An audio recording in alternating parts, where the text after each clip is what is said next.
ഇനി imperative sentence ഉണ്ടല്ലേ. എന്താണ് ഇമ്പരേറ്റീവ് സെന്റൻസ് എന്ന് പറഞ്ഞാൽ?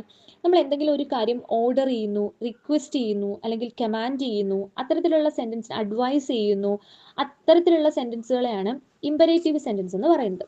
അപ്പോൾ ഗെറ്റ് ഔട്ട്, പ്ലീസ് കം എന്നൊക്കെ പറയത്തില്ലേ? അപ്പോൾ അത്തരത്തിലുള്ള സെന്റൻസിനെ നമ്മൾ എങ്ങനെ പാസീവിലോട്ട് മാറ്റും എന്നാണ് നോക്കാൻ പോകുന്നത്.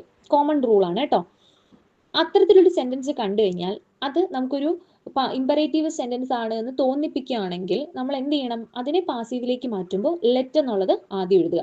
ലെറ്റ് പ്ലസ് പിന്നെ ഒബ്ജക്റ്റ് എഴുതുക. പിന്നെ അതിനിടയിൽ എന്ത് കൊടുക്കുക? ബി കൊടുക്കുക. V3 form of the verb കൊടുക്കുക. അത്രേ ഉള്ളൂ. ഓക്കെ. പിന്നെ എന്തെങ്കിലും അഡീഷണലി എഴുതാനുണ്ടെങ്കിൽ അത് ചേർക്കാം. ഓക്കെ. നമുക്കൊന്ന് എക്സാമ്പിൾ നോക്കാം. സ്റ്റോപ്പ് ദി നോയ്സ് എന്ന് പറയുന്നത്, അതൊരു സ്റ്റോപ്പ് ദി നോയ്സ് എന്നുള്ളത് ഒരു കമാൻഡായിട്ട് പറയാം. കമാൻഡായിട്ട് ആണ് പറയുന്നത്. ഒരു കമാൻഡ് അല്ലെങ്കിൽ ഒരു ഓർഡർ ആയിട്ടൊക്കെ പറയാണ്. Okay. Stop the noise.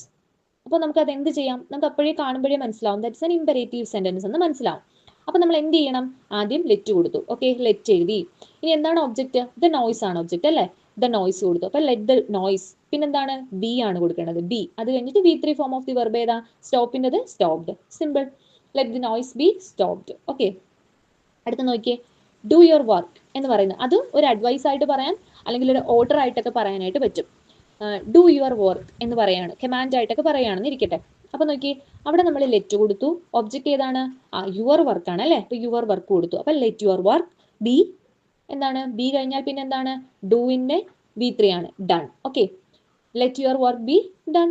Simple. അടുത്ത് നോക്കിയേ, മൂന്നാമത്തത് ഹാവ് ദി കോഫി പ്ലീസ്. അതൊരു റിക്വസ്റ്റ് ആണ് അല്ലേ? Have the coffee please. കാരണം പ്ലീസ് വന്നതുകൊണ്ട് that is also A request. ഒരു റിക്വസ്റ്റ് ആണെന്ന് നമുക്ക് അനുമാനിക്കാം. അപ്പൊ അവിടെ വരുന്ന എന്താണ്? ലെറ്റ് കൊടുത്തു. അപ്പൊ ലെറ്റ് കഴിഞ്ഞു. എന്താണ് അവിടുത്തെ ഒബ്ജക്റ്റ്? ദ കോഫി ആണ് അല്ലേ? ലെറ്റ് ദ കോഫി എഴുതി. ഇനി അത് കഴിഞ്ഞിട്ട് എന്ത് വേണം? ബി വേണം. Let the coffee B. എന്താണ്? V3 form of the object ആണ്. V3 form of the verb ആണ്. ഒബ്ജക്റ്റ് അല്ല, V3 form of the verb ആണ്. ഹാവിൻ്റെത് ഏതാണ്? ഹാഡ് ആണ്. അപ്പൊ let the coffee B had എന്ന് കൊടുക്കാം. പിന്നെ ഈ പ്ലീസ് അങ്ങനെയൊന്നും വേണ്ട കേട്ടോ. പിന്നെ അതിലോട്ട് മാറ്റുമ്പോൾ പ്ലീസ് അങ്ങനെയുള്ള വേർഡ്സുകളൊന്നും വേണ്ട. Let the coffee B had എന്ന് മതി. ഇനി ഗെറ്റ് ഔട്ട്. ഗെറ്റ് ഔട്ട് എന്ന് പറയുന്നത് ഒരു കമാൻഡ്